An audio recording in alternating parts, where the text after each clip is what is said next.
بسم الله الرحمن الرحيم. الحمد لله رب العالمين، وصلى الله وسلم على نبينا محمد وعلى آله وأصحابه ومن اهتدى بهديه واستنى بسنته إلى يوم الدين.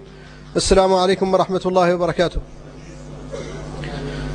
إنكم الآن بجلوسكم هنا في الوقت الذي رجع الناس فيه إلى بيوتكم تعبرون لرسول الله صلى الله عليه وسلم عن ولائكم ومحبتكم ونصرتكم، وتعبرون لأعدائه عن رفضكم وعداوتكم واستهجانكم وبغضكم، وهي أمور عميقة في قلوبكم، هي من إيمانكم الذي تتعبدون الله به وتدينون الله به.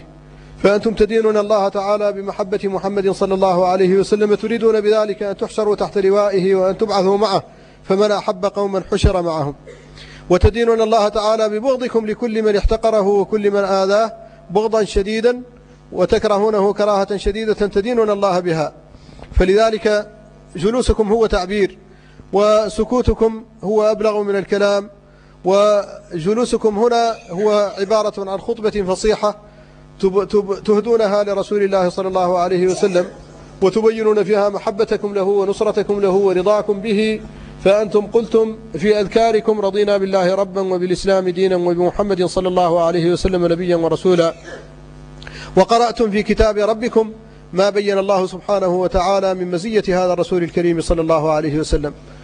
وسمعتم ربكم جل جلاله فيما وجه إليكم من خطابه يقول: بسم الله الرحمن الرحيم: والنجم إذا هوى ما ضل صاحبكم وما غوى وما ينطق عن الهوى إن هو إلا وحي يوحى علمه شديد القوى ذو مرة فاستوى وهو بالأفق الأعلى ثم دنا فتدلى فكان قاب قوسين أو أدنى فأوحى إلى عبده ما أوحى ما كذب الفؤاد ما رأى أفتمارونه على ما يرى ولقد رآه نزلة أخرى عند سدرة المنتهى عندها جنة المأوى إذ يغشى السدرة ما يغشى ما زاغ البصر وما طغى لقد رأى من آيات ربه الكبرى.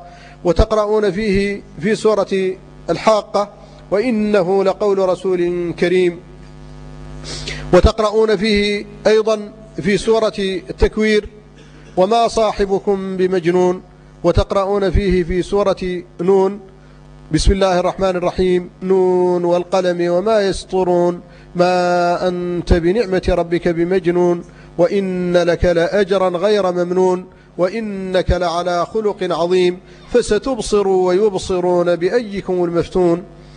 ولا شك أن المفتون هم أعداء رسول الله صلى الله عليه وسلم، وهم الذين أحل الله بهم الخزي.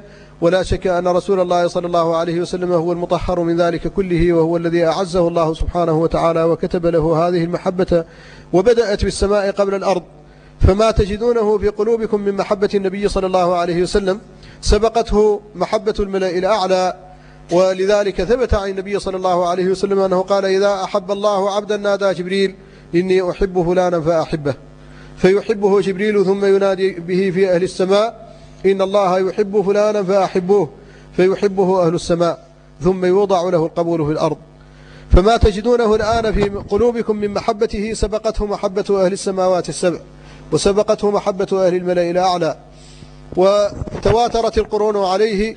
فلذلك لا يضره ولا ينتقص قدره صلى الله عليه وسلم بأبي هو وأمي أن يطعن فيه من أي جاهل.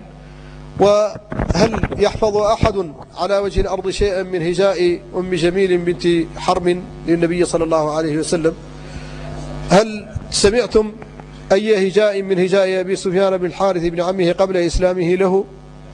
لكنكم تحفظون جميعا ما قيل فيه من المدائح وما وصفه به الواصفون الذين لم يبلغوا شيئا مما ذكر. وقد قال أحد علماء هذا البلد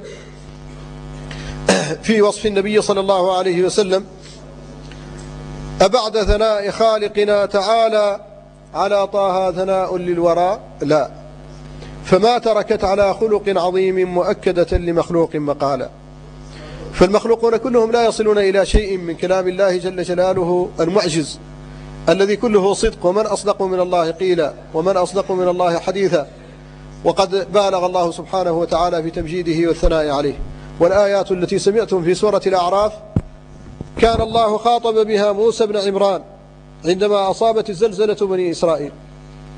فقال موسى ضارعا إلى الله عائذا بالله من عمل أصحابه وهو في وقت الزلزلة والشدة: إن هي إلا فتنتك تضل بها من تشاء وتهدي من تشاء، أنت ولينا فاغفر لنا وارحمنا وأنت خير الغافرين، واكتب لنا في هذه الدنيا حسنة وفي الآخرة إنا هدنا إليك.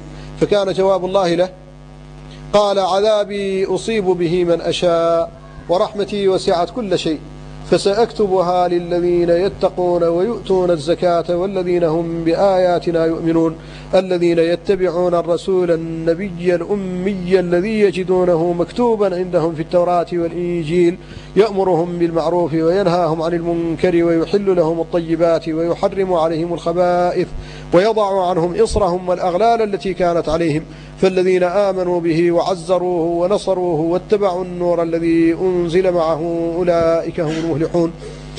ولم يبق نبي من أنبياء الله إلا أخذ الله عليه العهد والميثاق المؤكد أن يأخذ على أصحابه بيعة مؤكدة إذا بعث رسول الله صلى الله عليه وسلم وهم أحياء أن ينصروه.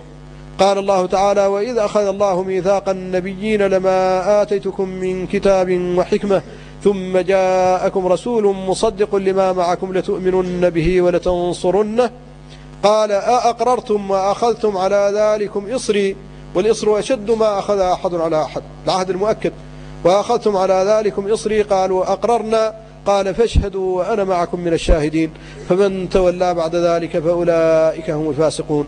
من تولى عن نصرة رسول الله صلى الله عليه وسلم بعد هذا الإصر المؤكد الذي أكده الله على كل نبي من أنبيائه أرسله إلى أهل الأرض، فأولئك هم الفاسقون الذين لا يباليهم الله بالة ولا يمكن أن يحقق لهم رجاء ولا أن يستجيب لهم دعاء. إن رسول الله صلى الله عليه وسلم غني عن وقوفكم ونصرتكم، ولكن الله امتحنكم بذلك وابتلاكم به، فلذلك لا بد أن تجعلوه عبادة وأن تكونوا صادقين مخلصين فيه، وأن تحتسبوا عند الله سبحانه وتعالى تعبكم وعرقكم وما تفقدون من أموركم وشؤونكم احتسابا عند الله سبحانه وتعالى تجدونه في موازين حسناتكم ونصرة لرسول الله صلى الله عليه وسلم.